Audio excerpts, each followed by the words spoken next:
Part 3। अचानक एक लड़की उसके बगल में आई और उससे टकरा गई।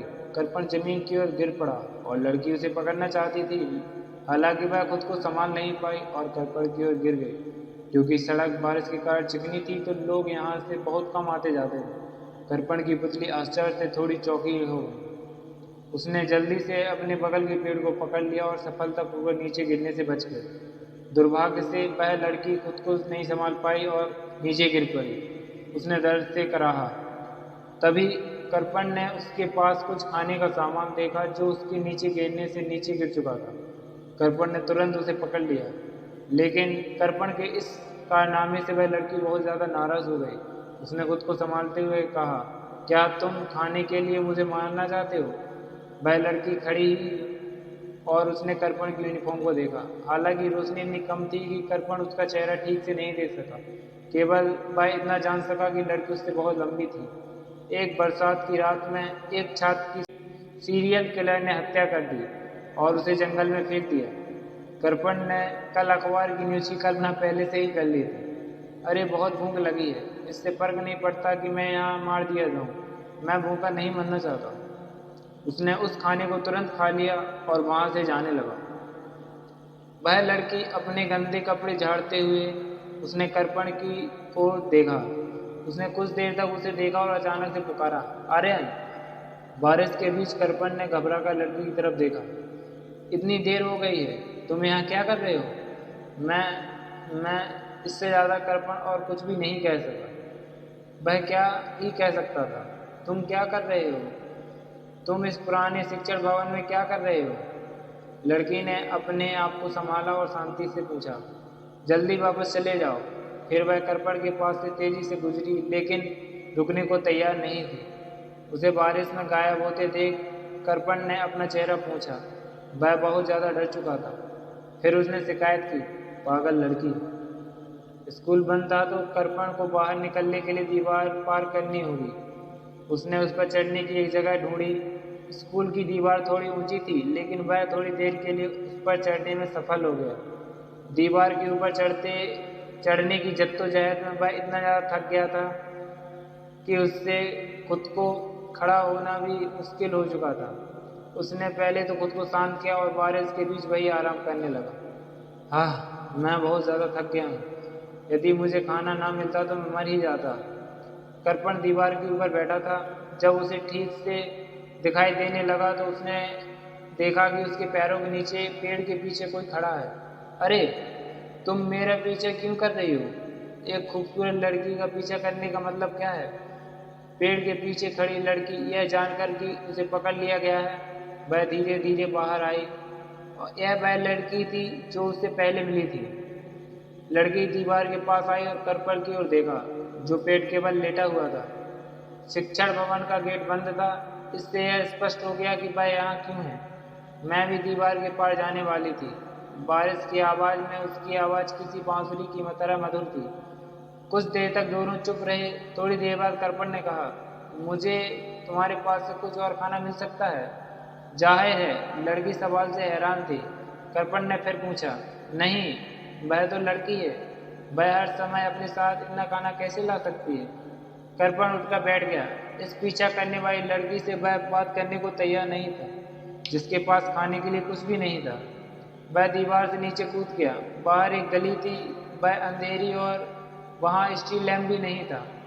लड़की भी दीवार के पार चली गई और कृपण को देखा जो हाँफ रहा था। उसने पूछा, आर्यन, क्या तुम्हें मेरी ज़रूरत है? मैं तुम्हें वापस भेज दूंगी। हालांकि कृपण जानता था कि उसका चेहरा नहीं देख सकता, फिर भी कृपण ने हमेशा की तरह मुस्कुराया और विनम्रता से मना कर दिया, नहीं धन्यवाद। ठीक है, घर जाते समय सावधान रहना, लड़की ने कहा और वहाँ से चली गई। दूसरी तरफ की दीवार के सहारे टिका हुआ कृपण भी जाने वाला था। जैसे ही उसने अपना सिर उठाया, उसे लगा कि उसने किसी चीज़ पर पैर रख दिया हो। वह नीचे झुका और उसे उठा लिया। बिजली की चमक के साथ कृपण को स्पष्ट रूप से एक कार्ड दिखाई दिया।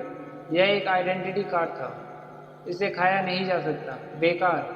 कृपण ने नाम देखने से पहले उसे फेंक दिया रास्ते की तरफ और चल पड़ा। पूरी रात बारिश में रहने के कारण अगले दिन कृपण को भयंकर सर्दी हो गई और जब वह कक्षा पहुंचा तो उसे चक्कर आ रहे थे और नींद भी। कर्पण, तुम्हें क्या हो गया है? जैसे ही कर्पण अपनी सीट पर बैठा, उसके बगल वाली सीट पर छोटे बालों वाली एक लड़की उसके करीब आई और पूछा, तुम्हारा चेहरा इतना लाल क्यों है? छोटे बालों वाली लड़की ने कर्पण के माथे को छुआ और अचानक चिल्लाई, आह! कर्पण, तुम्हें बुखार है? हाँ, यह तो बस बुखार ही है, इसमें क्या परेशानी है?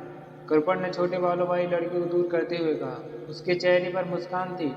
कोई बात नहीं, कुछ खाने के बाद मैं ठीक हो जाऊंगा। तुम्हें बुखार है, तुम्हें दूसरी चीजें खाने की बजाय दवा लेनी चाहिए। छोटी बालों वाली लड़की चिंतित थी। क्या तुम्हें बुखार की वजह से उलझन में हो? रुको, मैं तुम्हें अस्पताल ले जाऊंगी। छोटे बाल वाली लड़की ने बिना किसी समझौते के कृपण को अस्पताल में ले जाने लगी। उस समय जानवी और सुमित अंदर आने वाले थे, इसलिए वे सभी दरवाजे पर मिले और वहीं रुक गए। जानवी ने कर्पण को ऊपर से नीचे पूरा देखा और अज्ञानता से पूछा, आर्यन के साथ क्या हुआ है? कर्पण ने उस पर नजर डाली और एक सेकंड के लिए भी उसकी नजर उस पर से नहीं हटी। यह वह लड़की थी जिसके कारण आर्यन ने अपनी जान खो दी। हालांकि हमेशा की तरह वह मुस्कुरा रही थी, लेकिन कर्पण उससे बात करने के लिए बिल्कुल भी तैयार नहीं था। दूर हो जाओ। छोटे बालों वाली लड़की जो कर्पण को अस्पताल ले जा रही थी, वह जानवी से बहुत नफरत करती थी। जानवी, उसके शब्द आक्रोश से भरे थे। जानवी मूल रूप से बहुत सुंदर थी, सुंदर और अमीर। वह किसी मायने में हर लड़की की पहली पसंद हो सकती थी। जानवी ने चिंतित भाव से अपने बगल में खड़े लड़के की ओर देखा और बोली, सुमित, क्या तुम उसे अस्पताल ले जा सकते हो? इससे पहले कि वह कुछ बोल पाता, छोटे बालों वाली लड़की उत्तेजित हो गई। उसका चेहरा लाल हो गया। जानवी, हद से आगे मत बढ़ो। सुमित जानवी का प्रेमी था। वह जानबूझकर कृपण को नीचा दिखाने की कोशिश कर रही थी। कनिका, मैं बस इतना चाहती हूँ कि कृपण को अस्पताल ले जाए, इसमें क्या गलत है? जानवी ने कहा। कक्षा में बैठे छात्र दरवाजे पर हो रही हलचल को आकर्षित होकर और उत्सुकता से उन्हें देख रहे थे। तुम्हें क्या पता है? छोटे बालों वाली लड़की बहुत गुस्से में थी, लेकिन दूसरों की नजरों में आने के कारण से उसे अपनी बात निगलनी पड़ी।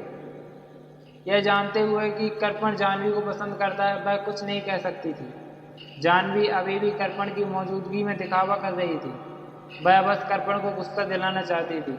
सुमित के बहकावे में आकर जानवी के मन में अब कृपण के लिए कोई अच्छी भावना नहीं रह गई थी। वे कक्षा से चले गए, सुमित को अपने पीछे लाते हुए। जानवी ने कहा, सुमित, कृपण को अस्पताल ले जाओ। जानवी ने दिखावा करना जारी रखा। उसने कहा, आखिरकार मैं और वह एक साथ बड़े हुए हैं, तो मुझे उसकी देखभाल करनी चाहिए।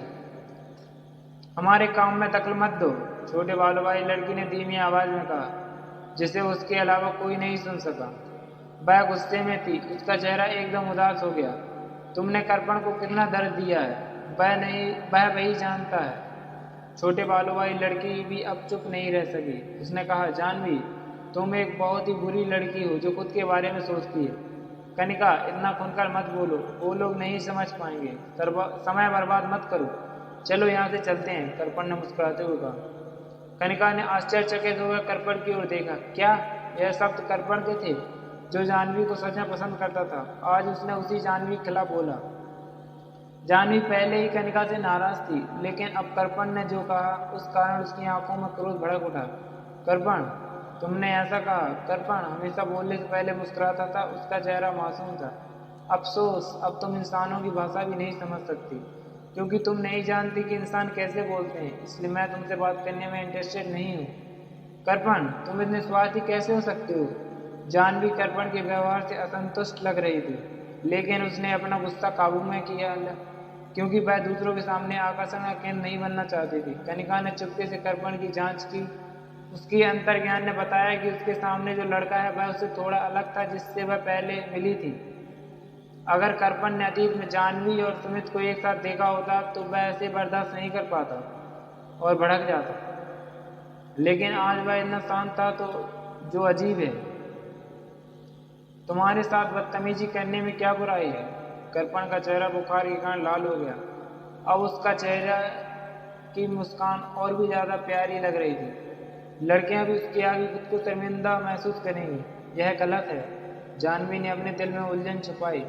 उसके चेहरे पर दुख दिखा, जिसे महसूस कर सुमित ने बोलते हुए कहा, कृपण, जानवी ने देखा कि तुम ठीक महसूस नहीं कर रहे, तो वह बस मदद करना चाहती थी, ताकि मैं तुम्हें अस्पताल ले जाऊं।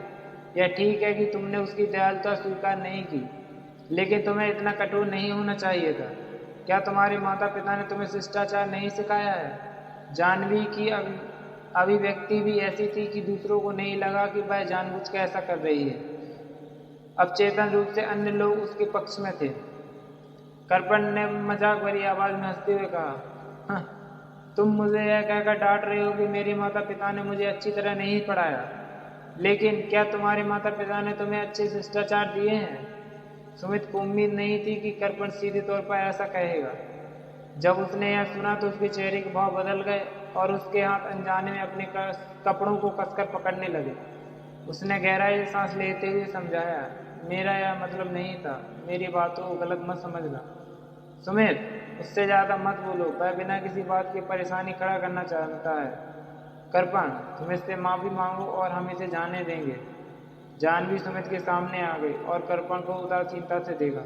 "माफ़ी मांगो? मैं कभी किसी कचरे व्यक्ति से माफ़ी नहीं मांगता।" जाह्नवी ने जानबूझ के कृपण की मौजूदगी में अपने रिश्ते का दिखावा किया। डिंग! होश! आपने एक हिडन फीचर सक्रिय किया है। क्या? एक हिडन फीचर? आखिर यह किस तरह का फीचर है? दोस्तों, आज का हमारा पार्ट 3 यहीं ख़त्म होता है। अगर आपको वीडियो थोड़ी सी पसंद आती है तो प्लीज़ चैनल को सब्सक्राइब और वीडियो को लाइक ज़रूर कर दें। हम मिलते हैं इसके अगले पार्ट में, जिस कहानी का नाम है सनम। फिर न मिलेंगे हम दोबारा। Bye bye.